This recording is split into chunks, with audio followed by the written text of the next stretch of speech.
¿Qué tan cierto es el rumor de que la candidatura de Biden solo fue el anzuelo para desgastar a Trump? ¿Qué anzuelo? O sea, tú me estás diciendo, más o menos, a ver si lo entiendo, es lo mismo que dice Trump, que ellos, ellos decidieron que Biden no podía ganarle a Trump y ellos le ordenaron al hombre más poderoso del mundo, Joe Biden, que dejara la carrera presidencial. Y Joe Biden los obedeció porque ellos son poderosos.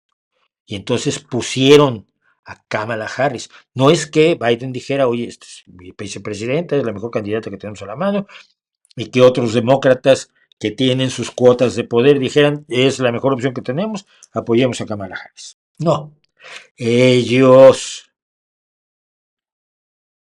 ordenaron y se está haciendo lo que ellos ordenan. Oye, si tienen tanto poder, ¿por qué no ordenan deshacerse de Donald Trump? No seas tonto. Es decir, la idea conspiranoica de que siempre hay una fuerza superior que lo tiene todo controlado y lo ordena todo como piezas de ajedrez y ya sabe cuál va a ser el futuro y tú te puedes dejar llevar. Eso es lo más tonto del mundo. Primero porque el mundo no funciona así, demostrablemente. Segundo porque tú te zafas de todas las responsabilidades. Yo no tengo por qué participar democráticamente si ellos ya lo decidieron.